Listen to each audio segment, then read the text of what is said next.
하나님의 말씀 보겠습니다.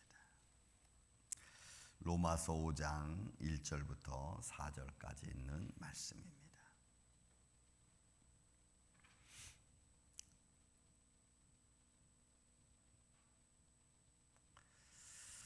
로마서 5장 1절부터 4절 교독합니다. 그러므로 우리가 믿음으로 의롭다 하심을 받았으니 우리 주 예수 그리스도로 말미암아 하나님과 화평을 누리자.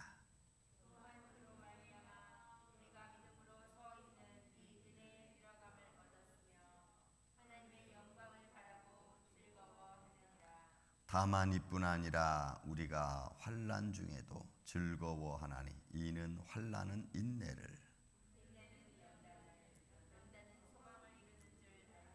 아멘. 제가 지금 갑자기 그 저자 이름이 생각이 안 나는데 축의 전환이라고 하는 그 글을 쓴 사람이 앞으로 10년 후에는 오늘과 같은 이런 시대는 없을 거라는 그 말을 책 표지에 쓰고 있는 것을 보고 제가 좀 읽고 있는데, 글쎄 세상이 너무나 급변하다 보니까 그 세상의 변화를 예측하기가 쉽지 않죠. 그 엘빈 토플러의 제3의 물결이라고 하는 책에서 물질의 이동이라고 하는 말을 합니다. 이 축의 전환이라고 하는 지금 이 글을 제가 보면서 앞으로 시대가 다가오면서 변화될 환경은 오늘과 같은 이런 시대가 아니라고 전혀 다른 세대, 그런 것을 의미하면서 물질적인 변화, 환경의 변화, 경제의 변화, 정치의 변화, 이런 것들의 변화를 이야기하고 있습니다. 그 책 읽으면서 과연 교회는, 종교는 어떻게 변화될까? 기존의 이 교회 틀은 어떤 틀로 변화를 가져올까 하는 생각을 좀 해봤습니다. 근데 하나 변화될 수 없는 것 중에 하나는 하나님의 말씀을 선포하는 겁니다. 어떤 방법으로 하나님의 말씀이 선포될지, 지금 이제 인터넷과 이런 그 소위 세계 미디어가 너무나 발전하고 있는 상태니까 어떻게 바뀔까가 참 궁금합니다. 특별히 교회의 변화는 우리가 좀 주목해야 될 것 중에 하나입니다. 앞으로 교회의 형태, 기존의 이 전통적으로 가지고 왔던 이 틀이 어떻게 변화를 가지고 오고 또 말씀의 선포는 어떻게 진행이 될까 하는 겁니다. 여러분, 우리가 미가서에 보면은 우리 여러 가지 종교적 이스라엘 백성들의 교회가 무너지죠. 예루살렘 성전이 무너지고 제사장들이 예루살렘 성전을 떠나고, 그리고 각자의 삶을 살아가면서 그들의 종교 성향이 완전히 바뀌어지는 것을 보게 됩니다. 과연 그럴 때 우리의 믿음은 어떨까 하는 거죠.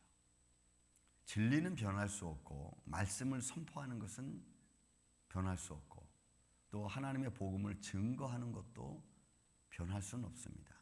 어떤 방법으로 전파가 되든 복음은 전파될 것이고 그 복음을 통해서 각자의 믿음은 세워질 겁니다. 이제 어떻게 세워질 건가가 우리의 관건이겠죠. 어떻게 교회라고 하는 모임을 가질지가 이제 우리에게 던져진 질문이고 삶의 환경일 겁니다. 어떤 형태로 교회가 존속되어질 것인가, 그리고 어떻게 교회는, 기존 교회는 흩어질 것인가 라고 하는 이 모임과 흩어짐에 대한 굉장히 중요한 이슈가 이제 우리에게 던져졌습니다. 이런 시대를 맞이하면서 우리가 오늘 보아야 될 아주 중요한 이 로마서 말씀, 믿음으로 의롭게 된다는 말씀을 바울이 계속해서 선포하면서 그 믿음의 가장 핵심적인 그 키워드는 개개인에게 흘러가고 있다는 것을 우리가 알 수가 있습니다. 자, 여러분 한번 말씀을 좀 보겠습니다. 그러므로 우리가 믿음으로 의롭다 하심을 받았으니 믿음으로 의롭다 하심을 받았습니다. 자, 지금부터 3장 4장에 걸쳐서 바울은 계속 뭐하고 싸우고 있었죠? 유대인의 전통과 할례와 그 다음에 율법과 싸우고 있었습니다. 그리고 그런 것들로 사람이 의롭게 되는 것이 아니라 예수 그리스도로 말미암아 의롭게 된다고 말씀했고, 그것은 믿음으로 되어진다고 했습니다. 그것을 믿을 때에, 예수 그리스도를 우리가 믿을 때에 의롭게 된다는 것을 계속해서 말씀으로 들려줬고, 이제는 5장에 와서 그 믿음이 개인적인 것으로도 환원되는 것을 우리가 볼 수가 있죠. 우리가 자 믿음으로 의롭다 하심을 받았으니 우리 주 예수 그리스도로 말미암아, 그죠? 우리 주 예수 그리스도로 말미암아 하나님과 화평을 누리자. 자, 여러분, 이 말씀은 교회적인 전체적인 의미도 그렇지만 복음을 받은 개개인에게 해당하는 말이에요. 왜냐하면 여기서 화평을 누리는 것은 사람과 사람 사이에 누리는 화평, 그런 의미보다는 이거는 이런 겁니다. 막 전쟁을 하다가 갑자기 순간 정적이 흐르고 화평이 이루어지는 것처럼. 그러니까 전체적인 면에서 삶 전체가 하나님의 평화의 안으로 들어오는 것을 말하는 거죠. 그러니까 우리의 삶이 하나님의 평강 안으로 들어가서 하나님의 평강 안에 살아가는 것을 말합니다. 이런 화평을 말하는 거예요. 그동안 하나님의 밖에 있던 사람들이, 예수 그리스도 밖에 있던 사람들이, 복음 밖에 있던 사람들이 이제는 복음 안으로 들어와서 평화를 누리는 것을 말합니다. 복음 안으로 와서 예수 그리스도 함께 살아가는 것을 말하는 거예요. 그런 의미에서 여기서 화평입니다. 그러니까 더 이상 죄가 하나님과 우리 사이를 가로막지 않고 하나님 밖에 있게끔 만드는 것이 아니라 그것이 다 허물어졌으니까 이제는 그리스도 안으로 들어와서 사는 것을 말하는 거예요. 그런 의미에서 화평이라는 것을 말합니다. 그러므로 이 말은 그 에덴에 소위 말해서 그리스도 안에서 살아가는 삶을 자체를 말하는 거죠. 그리고 그 안에서 에코, 여러분, 누리자라고 하는, 함께 가는 거예요. 그러니까 예수 그리스도를 믿음으로 말미암아 그 믿음으로 주어진 의, 그 믿음으로 말미암아 우리가 하나님 안에 들어와서 누리는 평화, 이걸 말해요. 그러니까 삶이, 여러분, 우리가 매일매일 살아가면서 여러 가지 많은 환난을 겪고 여러 가지 많은 일을 만나지만, 그러나 그 모든 것을 만난다 할지라도 평화 안에서 만나지는 것이고 하나님의 그리스도 안에서 우리가 삶의 관계성을 맺어가는 그런 의미로서 주어지는 하나님의 평강이라고 하는 말입니다. 이런 삶을 누리자는 거죠. 이런 삶을 우리가 갖고 살아가자는 거예요. 왜? 우리는 그리스도 안으로 들어왔으니까. 그래서 우리가 합력하여 선을 이루는 것도 이 말씀에 포함되겠죠. 같이 좋은 의견을 가지고 살아가는 것도 여러분 좋은 의미겠죠. 여러분, 사람의 관계성 속에서 그 사람이 어떤 언어를 쓰고 또 어떤 삶을 살아가는지를 우리는 잘 보는 게 중요합니다. 긍정적인 언어를 습관적으로 긍정적인 언어를 쓰는 사람들은 긍정적인 마인드가 있습니다. 그러나 습관적으로 부정적이고 뭔가 자꾸 토를 달고 무언가 상황에 대해서 자기 의견을 자꾸 제시하는 그런 사람들의 삶은 절대로 삶이 잘 변화되지 않습니다. 이게 참 묘하죠. 우리가 예수 그리스도 안에 들어왔으면 평화를 누리는 데 있어서는 그 평화는 내가 긍정적인 마음으로 바뀌어지는 거예요. 부정적인 마음에서 긍정적인 마음으로. 자꾸 무언가 부정적인 어투로 말을 하는 것보다는 그것을 변화시킬 수 있는 긍정적인 어투로 바꿔가는 거죠. 그래서 내 삶의 변화뿐만이 아니고 환경의 변화를 만들어가는 것을 말하는 거예요. 그것을 삶 속에서 우리가 좀 누리자고 하는 거예요. 평화를. 또 그런 가운데서 여러분 2절 3절에 이제 말씀하는 거죠. 또한 그로 말미암아, 예수 그리스도로 말미암아 우리가 믿음으로 서 있는 이 은혜에 들어감을 얻었으니, 그렇죠? 예수 그리스도 안에서 이제 우리가 예수 그리스도의 의로 말미암아 하나님 안에 은혜 안으로 우리가 들어가는 것을 말합니다. 그러니까 그 안에 삶의 모습을 말하는 거지. 그리고 그 안에서 우리가 하나님의 영광을 바라고 즐거워하느니라. 그 안에서 우리가 뭘 바라봅니까? 하나님의 나라를 바라봅니다. 그래서 여러분, 우리가 믿음의 사람은, 하나님 말씀을 듣고 말씀 안에 거하고 말씀 안에 들어간 사람은 우리가 이 땅의 삶보다는 하나님의 나라를 바라보는 거죠. 여러분, 우리는 부활신앙을 가졌다고 말합니다. 근데 그 부활신앙은 죽었다 살아나는 이런 거로 끝나는 게 아니고, 그 부활신앙의 연결은 하나님의 영원한 나라까지 연결되어진 겁니다. 그래서 그리스도 안으로 들어왔다는 것은 더 이상 세상의 모든 환경의 그 전통적인 세상의 죄악 가운데 살아가는 삶의 틀에서 우리가 벗어나는 것을 말하는 거죠. 그 벗어나는 것은 우리의 삶의 모습도 연결되어져 있습니다. 우리가 그리스도 안에 있으면서 매일매일 우리는 불평불만하면서 살아가고 있다면 그건 뭔가 좀 썸씽 농입니다. 그리스도 안에 있다면. 그래서 불평보다는 평화로운 마음이 훨씬 더 우리 안에 있어야 됩니다. 우리의 삶의 환경에서 하나님의 나라를 향한 마음이기 때문에 그 길을 걸어가는 삶의 속에서 우리는 긍정적인 마인드가 너무너무 중요하다는 거죠. 왜? 그리스도 안에서 우리가 은혜 안으로 들어오고, 은혜 안에 들어온 자는 하나님의 영광 안에서 즐거워하는 자여야 되기 때문에 그래요. 우리 지난주에 말씀드렸듯이 여러분, 여호와를 경외하고 그 말씀을 즐거워하는 자가 복이 있다고 했습니다. 그래서 그 복은 제가 행복이라는 말을 썼죠. 에세르라는 말로 해서 여러분, 행복이라는 말을 썼잖아요. 그것은 그리스도 안에서 평화를 누리는 거예요.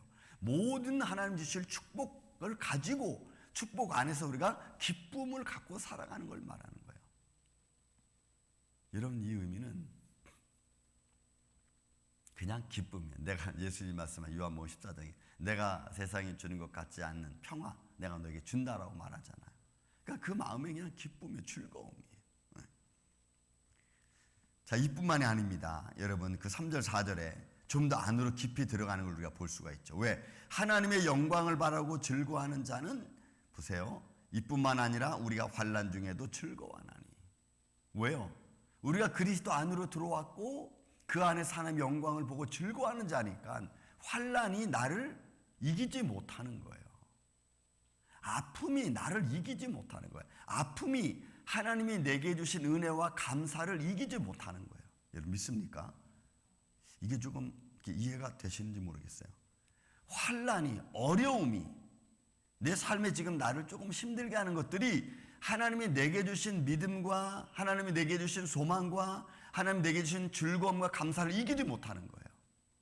그렇기 때문에 우리는 환난 중에도 기뻐하고 감사할 수 있는 거예요. 여러분, 아픔이, 환난이 나를 이기면 그 아픔 때문에 내가 자꾸 짜증이 나죠. 고통스러운 거예요. 그런데 환난이 나를 이기지 못하는 것은 환난 중에도 우리가 즐거워할 수 있고 감사할 수 있는 마음이 생긴다는 겁니다. 자, 이런 마음을 보면은, 야, 이 믿음의 단계를 우리가 볼 수가 있죠. 우리가 고린도후서 8장 1절에 보면은 마케도니아 교회 성도들에게 하는 이야기가 있습니다. 환난 중에도 저희가 기뻐하고 고난 중에도 많은 연보가, 풍성한 연보가 나올 수 있다는 것이 바로 이런 의미입니다. 환난 중에 즐거워할 수 있다. 그것이 내 삶의 아픔을 이겨나가는 거고 내 삶의 고통을 견디어가게 하는 거예요. 그것이 믿음으로 말미암아 의롭게 되어진 자의 삶이고 예수 그리스도 안에 서 있는 사람들의 주신 하나님의 은혜고, 또 그 은혜 안에 들어간 사람들이 하나님의 영광을 보며 즐거워하는 거죠. 그래서 환난 중에도 즐거워하고, 이 환난은 오히려 인내를 만들어낸다는 거예요. 즐거워하면서 견디어갈 수 있는, 그리스도의 십자가를 바라보고 견디어갈 수 있는 인내를 만들어내는 거예요. 아마 저도 오래 살지는 않았지만 살아오면서 그 인내라는 것이 참 힘들다는 것을 우리가 알 수 있어요. 때로는 할 말도 하지 말아야 되고, 그렇죠? 견뎌가야 되는 그런 모습이 우리에게는 얼마나 많은지 모릅니다. 또 인내는 연단은 소망을 이루는 줄 알미로다. 그러니까 어디까지 갑니까? 결국은 환난 중에 있는 자가 즐거워하고 인내가 만들어지면 그 인내는 소망까지 가는 거예요. 거예요. 하나님 나라까지 가는 거예요. 그래서 여러분 우리가 하나님 영광 중에 즐거워하는 자, 우리는 소망 하나님의 나라까지 가는 거예요. 다시 말씀드립니다, 여러분. 자, 10년 후에는 지금 오늘과 같은 시대가 오지 않는다고 말했습니다. 어느 저자가. 그렇다면 앞으로 바뀌어질 시대는 어떤 모습일까? 우리 신앙과는 오늘날 교회의 틀은 어떻게 바뀔까? 그러나 변하지 않는 게 있다면 있습니다. 바로 하나님의 말씀이고, 변할 수 없는 것이 있다면 믿음이라는 거죠. 믿음은 변할 수 없습니다. 하나님 말씀도 변할 수 없습니다. 세상이 어떻게 변화되든 하나님 말씀은 변할 수 없어요. 그렇다면 우리는 믿음이 변할 수 없다면 믿음에 굳게 서야 돼요. 환경의 변화는 가져올 수 있어도 믿음의 변화는 변할 수 없고, 믿음이 변할 수 없다면 우리는 하나님 나라에 대한 소망도 변할 수 없습니다. 이런 시대를 우리가 바라보면서 환난 중에 즐거워하고, 즐거워한 중에 인내, 인내 중에 연단, 연단 중에서 우리가 소망을 바라보고 우리가 믿음에 굳게 서서 여러분 흔들리지 아니하고, 오늘도 여러분 십자가 바라보며 우리의 마음의 소원을 하나님이 기뻐하시는 뜻을 이루는 것처럼 두고 기도하고 하나님의 영광을 향하여 오늘 아침에도 담대히 나가는 이 아침에 저와 여러분 되시기를 주님의 이름으로 축원을 드립니다. 사랑과